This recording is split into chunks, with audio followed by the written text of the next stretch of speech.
Iar acum Cristina Herea ne oferă presa mondenă și nu oricum, pe ritmuri muzicale. Bună dimineața, Bună dimineața, Cristina!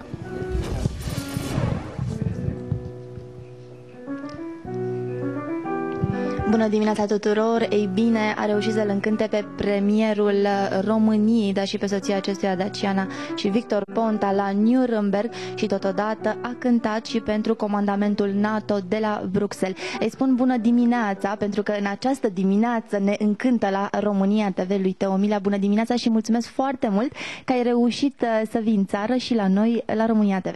Bună dimineața, Cristina, bună dimineața telespectatorilor dumneavoastră. Aș vrea să te întreb, Teo, cât de greu îți este să supraviețuiești ca artist în România, fără să investești foarte mult în imaginea ta, dar cu toate astea ești foarte recunoscut peste hotare. E foarte greu să supraviețuiești atâta timp cât îți urmezi visul și atâta timp cât te dedici visului tău. Știu că ai cântat pentru foarte multe personalități de pe toate continentele lumii și ultima dată ne-am întâlnit la Nuremberg, acolo unde Daciana, dar și Victor Ponta t-au aplaudat la scenă deschisă, aș putea spune. Da, am cântat peste tot. Cele mai importante apariții ale mele sunt cele care le-ai menționat, Bruxelles la comandamentul NATO și acum la Nuremberg. Spun asta pentru că în aceste două evenimente mari am fost pe cont propriu ca pianist și compozitor totodată.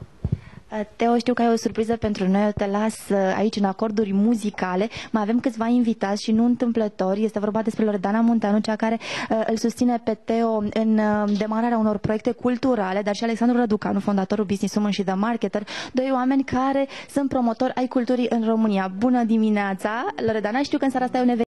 Cât de greu ți este să organizezi evenimente culturale în România anului 2013? Bună dimineața! Nu e foarte greu când e pasiune, când e nebunie, când e creativitate, când e nevoie în țară. Cu toate că sunt tânără, m-am ambiționat, eu și cu colega mea, Cristina, să facem lucruri frumoase, să dăm viață unor proiecte aparent uitate. După cum spuneam, îl avem și pe Alexandru Răducanu, cel care promovează oamenii de succes. Alexandru, cât de importantă este imaginea și cât de mult vinde imaginea? Este foarte importantă și dacă ne uităm la artiștii români care au succes acum, ei s-au consacrat peste hotare și abia apoi a venit succesul din România în urma unui succes în străinătate. Prin urmare, e necesară construcția unei imagini și mai ales una fondată peste hotare. Loredana, tu în cadrul evenimentelor tale promovezi extrem de mulți artiști cu reale calități.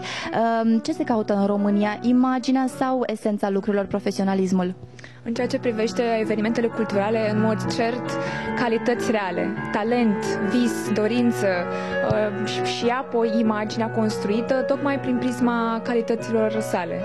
Aș vrea să te întreb, Alexandru, cât de greu este unui artist, precum Teo Milea, de exemplu, să se lanseze pe piața din România? Există concurență sau există o șansă pentru astfel de artiști reali? Eu cred că există o șansă pentru artiști reali, tocmai pentru că spațiul media este invadat de non-valori, care sunt prezentate ca și valori. Atunci când vezi un artist veritabil care te încântă, categoric are succes. Eu aș vrea să mă întreb și către Teo acum și să le întreb și pe el cât de greu ți-a fost, Teo, să te lansezi pe piața din România și să te faci remarcat. Nu o spun întâmplător, pentru că vedem că în România imaginea este extrem de importantă. Imaginea vinde. E poate mai greu să te lansezi în România pentru că aici lucrurile abia acum încep să miște.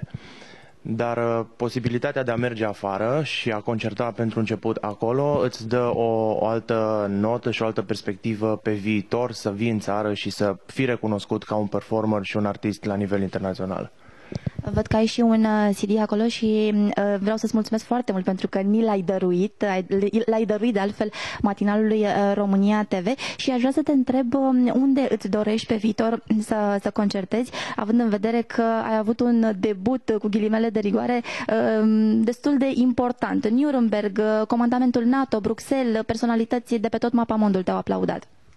Atâta timp cât am scris materialul pentru 7 miliarde de suflete, îmi doresc să concertez peste tot ca materialul meu să ajungă în cât mai multe case și în cât mai multe suflete. Teo, eu îți mulțumesc extrem de mult, iar acum pe final aș vrea să o las pe Loredana să facă un gând, să transmită un gând și un mesaj pentru toți cei care vor veni în această seară la evenimentul tău cultural pentru a-l asculta pe Teo Milea. Diseară va avea loc Serate Muzicale, o platformă unde promovăm artiști precum Teo Milea și încurajăm pe toți să consume artă, fiindcă face bine la creier. Vă mulțumesc foarte mult, suntem Alexandru Răducanu, Loredana Munteanu, Teo Milea și Cristina Herea. Atât a fost pentru astăzi, vă lăsăm pe acorduri muzicale Teo Milea.